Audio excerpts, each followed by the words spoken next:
അസ്സലാമു അലൈക്കും വറഹ്മത്തുള്ളാഹി വബറകാതുഹു. ബിസ്മില്ലാ അൽഹംദുലില്ലാ. ഒരു കൊലപാതകം ചെയ്യുന്നതിനേക്കാൾ വലിയ തിന്മയാണ് ഒരു നിസ്കാരം ഉപേക്ഷിക്കുന്നത് എന്ന് ചില അല്ലെങ്കിൽ അത്തരം ചില പഠനങ്ങളൊക്കെ ചില പണ്ഡിതന്മാർ നമ്മൾ പറഞ്ഞിട്ടുണ്ടായിരുന്നു, അല്ലെങ്കിൽ ഒരു അഭിപ്രായമുള്ള പണ്ഡിതന്മാരുണ്ട്. ഇതെടുത്തുകൊണ്ട് ഇസ്ലാമിനെ വിമർശിക്കാൻ ഇറങ്ങുന്ന ചില ആളുകൾ അത് വലിയ സംഭവമാക്കി പറയാറുണ്ട്. അപ്പൊ എന്താണ് ഈ വിഷയത്തിലുള്ള സത്യാവസ്ഥ? കൊലപാതകം ചെയ്യുന്നതാണോ അല്ലെങ്കിൽ നിസ്കരിക്കാതിരിക്കലാണോ ഏറ്റവും വലിയ ഗുരുതരമായ തെറ്റ് എന്ന് പറയുമ്പോൾ അതിനെ പറ്റിയിട്ട് എന്താണ് അതിന്റെ ബേസ് എന്നുള്ളതാണ് നമ്മൾ ചർച്ച ചെയ്യുന്നത്. അപ്പൊ ഈ ഒരു കാര്യം, കൊലപാതകത്തെക്കാൾ ഗുരുതരം നിസ്കാരം ഉപേക്ഷിക്കലാണ് എന്നുള്ള ആ ഒരു വചനം അല്ലെങ്കിൽ ആ ഒരു ഫ്രേസ്, അത് ഖുർആനിലോ സുന്നത്തിലോ സഹാബത്തിന്റെ അസറിനോ കിട്ടുന്നതല്ല, മറിച്ച് അത് ഒരു അഭിപ്രായത്തിനെ ബേസ് ചെയ്തിട്ട് പണ്ഡിതന്മാർ ഇസ്തിംബാത്ത് ചെയ്ത ഒരു അഭിപ്രായമാണ്. അപ്പൊ എന്താണ് അഭിപ്രായം എന്ന് വെച്ച് കഴിഞ്ഞാൽ, നിസ്കാരം ഉപേക്ഷിച്ചു കഴിഞ്ഞാൽ കാഫിർ ആവുമോ ഇല്ലയോ, ഇതാണ് വിഷയം. ഇതിനെ ബേസ് ചെയ്തിട്ടാണ് ഈ ചർച്ചകളൊക്കെ വരുന്നത്. അപ്പോ 3 മദാഹിബുകൾ, ഷാഫി ഇമാമും ഹനഫി ഇമാമും ഇമാം മാലിക്കും, ഇമാം മാലിക്, ഇമാം ഷാഫി, ഇമാം അബു ഹനീഫ, ഇവർ 3 പണ്ഡിതന്മാരും പറഞ്ഞത് അത് ആവില്ല, അവർ കാഫിർ ആവില്ല. മറിച്ച് ഇമാം അഹ്മദ് ഹംബലി മദ്ഹബിൽ പറയുന്നത് ഒരാൾ നിസ്കാരം ഉപേക്ഷിച്ചാൽ കാഫിർ ആവും എന്നുള്ളതാണ്.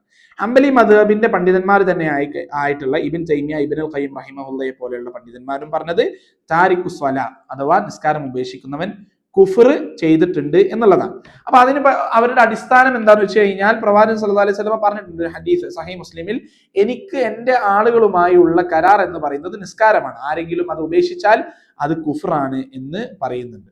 അപ്പോ ഈ ഒരു ഹദീസിനെ ബേസ് ചെയ്തിട്ട് ഇമാം അഹ്മദിനെ പോലെയുള്ള ഇമാം അഹ്മദും ഹംബലി മദ്ഹബിലുള്ള പണ്ഡിതന്മാരും പറഞ്ഞത് നിസ്കാരം പൂർണ്ണമായും ഉപേക്ഷിക്കുന്നവൻ അവൻ കാഫിർ തന്നെയാണ് എന്നുള്ളതാണ്.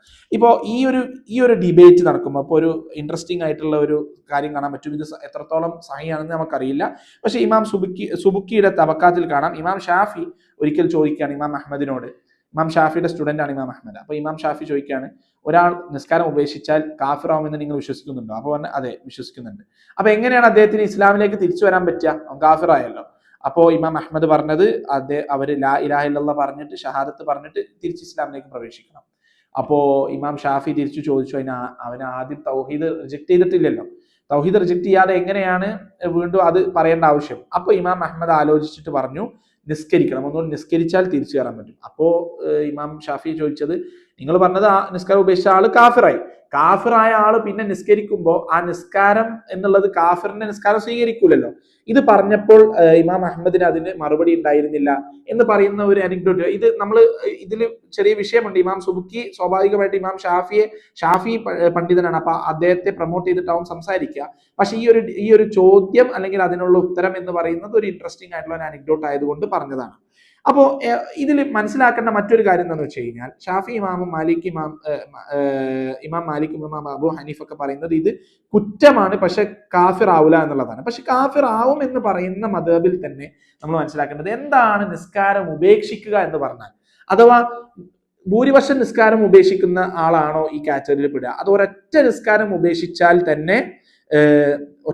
ഉപേക്ഷിച്ചാൽ തന്നെ ഇവൻ കാഫിർ ആവുമോ എന്നുള്ളതാണ്. അപ്പൊ ഇബ്ൻ തൈമിയ, ഇബ്നുൽ ഖയ്യിം റഹിമഹുള്ളയുടെ അഭിപ്രായ പ്രകാരം അല്ലാഹു ആലം മനസ്സിലാക്കാൻ പറ്റുന്നത്, ഒരാൾ തീരെ നിസ്കരിക്കുന്നില്ലെങ്കിൽ, അഥവാ ഒട്ടും അയാൾ ഒരു നിലക്കും, ഒരു ജുമുഅ പോലും, ഒരു റമദാനിൽ പോലും, അങ്ങനെ ഒരു പെരുന്നാൾ നിസ്കാരം പോലും, അങ്ങനെ ഒരു നിസ്കാരം നിസ്കരിക്കാതെ ഉപേക്ഷിച്ചിട്ടുണ്ടെങ്കിൽ മാത്രമാണ് അയാൾ കാഫിർ ആവുക എന്നുള്ളതാണ് ഇവരുടെ അഭിപ്രായം എന്നാണ് മനസ്സിലാക്കുന്നത്. അതല്ലാതെ മറിച്ച് എല്ലാ നിസ്കാരങ്ങളും അല്ലെങ്കിൽ ഒറ്റ നിസ്കാരം ഉപേക്ഷിക്കുന്നതോടുകൂടി അയാൾ കാഫിർ ആവും എന്ന അഭിപ്രായം ഹംബലി മദ്ഹബില് തന്നെ ഡിഫോൾട്ട് അല്ല എന്നുള്ളതാണ് നമ്മൾ മനസ്സിലാക്കുന്നത്. അപ്പൊ ഈ ഒരു മൈനോറിറ്റി അഭിപ്രായ പ്രകാരം ഒരാൾ കാഫിർ ആവുകയാണെങ്കിൽ, കുഫർ എന്ന് പറയുന്നതാണ് വ്യക്തികളോട് ചെയ്യുന്ന തെറ്റിനേക്കാൾ, അഥവാ അതിനേക്കാൾ ഗുരുതരമായിട്ടുള്ള വിഷയമാണ്. കാരണം അവൻ അള്ളാഹുവിനെ നിഷേധിക്കുകയാണ് ചെയ്യുന്നത്. അപ്പൊ അത് കൊലപാതകത്തെക്കാൾ വലിയ തെറ്റാണ് എന്നുള്ള ആ ഒരു ഇസ്തിംബാത്ത് ചെയ്ത കാര്യമാണ് ഇവിടെ അവർ സൂചിപ്പിച്ചിട്ടുള്ളത്. ആ പെർസ്പെക്റ്റീവിൽ അത് ശരിയാണ്. പക്ഷെ അതിന്റെ പിന്നിൽ ഇങ്ങനെ ഒരു അഭിപ്രായ വ്യത്യാസം ഉണ്ട് എന്നുള്ളത് നമ്മൾ മനസ്സിലാക്കണം. മാത്രമല്ല, ഒരൊറ്റ നിസ്കാരം ഉപേക്ഷിച്ചതിന്റെ പേരിൽ തന്നെ ഇത് കാഫിറാവും എന്ന് പറയുന്നത് ഹംബലി മദ്ഹബിൽ തന്നെയുള്ള ഒരു ന്യൂനപക്ഷ അഭിപ്രായമാണ്. ഹംബലി മദ്ഹബിലുള്ള ഈ അഭിപ്രായം ഉണ്ടല്ലോ, നിസ്കാരം ഉപേക്ഷിച്ചാൽ കാഫിറാവും എന്നുള്ള, അത് തന്നെ ന്യൂനപക്ഷ അഭിപ്രായമാണ്. കാരണം 3 മദാഹിബുകൾക്കും അഭിപ്രായമില്ല. ആ ന്യൂനപക്ഷ അഭിപ്രായത്തിൽ പെട്ട ഒരു ന്യൂനപക്ഷ അഭിപ്രായമാണ് ഈ കാഫിർ ആവുകയില്ല, അല്ലെങ്കിൽ കൂടുതൽ നിസ്കാരങ്ങളല്ല, ഒറ്റ നിസ്കാരം ഉപേക്ഷിച്ചാൽ തന്നെ കാഫിർ ആവില്ല എന്നുള്ളത് ആണ് അതിലെ ഭൂരിപക്ഷ അഭിപ്രായം എന്ന് നമ്മൾ മനസ്സിലാക്കണം. അപ്പോൾ മാത്രവുമല്ല നമ്മൾ മറ്റൊരു കാര്യം എന്നുള്ളത്, ഈ തെറ്റിന്റെ ഗൗരവം അഥവാ കുഫർ എന്ന് പറയുന്ന തെറ്റ്, അതാണ് സ്വാഭാവികമായിട്ടും ഏറ്റവും വലിയ തെറ്റ്, മറ്റുള്ള മനുഷ്യരോട് ചെയ്യുന്നതിനേക്കാൾ വലിയ തെറ്റ്. പക്ഷെ പൊറുക്കപ്പെടാൻ ഏറ്റവും എളുപ്പമുള്ളത് ഏതാണെന്നുള്ളത് കൂടി നമ്മൾ തിരിച്ചറിയേണ്ടതുണ്ട്. അപ്പൊ അള്ളാഹിനോട് എന്ത് തെറ്റ് ചെയ്താലും, അള്ളയും നമ്മളുടെ ഇടയിലും കെടുക്കുന്ന ഒരു വിഷയമാണ് എന്നുണ്ടെങ്കിൽ, അത് എന്ത് തെറ്റ് തന്നെയാണെങ്കിലും അത് പൊറുക്കപ്പെടാൻ എളുപ്പമാണ് മറ്റുള്ള ആളുകളോട് നമ്മൾ ചെയ്യുന്ന തെറ്റിനെ കമ്പയർ ചെയ്യുമ്പോൾ. ഇപ്പൊ ഒരാളെ കൊലപാതകം ചെയ്തു കഴിഞ്ഞാൽ നമ്മൾ എത്ര ഒരു 100 പ്രാവശ്യം അവരോട് നമ്മൾ പൊറുക്കപ്പെടാൻ ചോദിച്ചു കഴിഞ്ഞാൽ അവരുടെ കുടുംബങ്ങളൊന്നും ഇത് പുറത്തു തന്നില്ലെങ്കിൽ അതിനുള്ള ശിക്ഷ നമ്മൾ അനുഭവിക്കേണ്ടി വരും, അല്ലെങ്കിൽ അതിന് അള്ളാഹ് നമുക്കത് അതിനുള്ള ഹിസാബ് വെച്ച് കൊടുക്കേണ്ടി വരും. പക്ഷെ അള്ളാഹിനോട് എന്ത് തെറ്റ് ചെയ്തു കഴിഞ്ഞാലും അത് പൊറുക്കപ്പെടാനുള്ള സാധ്യത അത് എളുപ്പമാണ്. കാരണം അള്ളാഹുവിനോട് ചോദിച്ചാൽ, കാരണം ഒരു മനുഷ്യൻ ആയുഷ്കാലം മുഴുവൻ ഷിർക്ക് ചെയ്തിട്ട് അള്ളാഹിനോട് ഒരു ഷഹാദത്ത് കലിമ ചൊല്ലിക്കഴിഞ്ഞാൽ ഷിർക്ക് മുഴുവൻ പൊറുക്കപ്പെടില്ലേ? അപ്പോ അത് പൊറുക്കപ്പെടാനുള്ള സാധ്യത അത് കൂടുതലാണ്. അപ്പൊ നമ്മൾ പറയുന്ന കാര്യങ്ങൾ ക്ലാരിറ്റി വേണം. കാരണം ഇത്തരം വിഷയങ്ങൾ സംസാരിക്കുമ്പോൾ അത് ഇസ്ലാമിന്റെ ശത്രുക്കൾ അത് എടുത്തിട്ട് ഇസ്ലാമിനെതിരിൽ ഉപയോഗിക്കാനുള്ള സാധ്യത വളരെ കൂടുതലാണ്. അതുകൊണ്ട് ഒരു കാര്യം പറയുമ്പോൾ ഇന്നത്തെ കാലഘട്ടത്തിൽ പ്രത്യേകിച്ചും അത് കുറച്ചുകൂടി വ്യക്തമായി വിശദീകരിച്ച് പറയേണ്ടതുണ്ട്. അള്ളാഹു സുബ്ഹാനഹു വ തആല കാര്യങ്ങൾ ഉൾക്കൊള്ളുന്നവരിൽ നമ്മെ ഉൾപ്പെടുത്തി അനുഗ്രഹിക്കുമാറാകട്ടെ. അസ്സലാമു അലൈക്കും വറഹ്മത്തുള്ളാഹി വബറകാതുഹു. الملك الحق ولا تعجل بالقرآن من قبل أن يقضى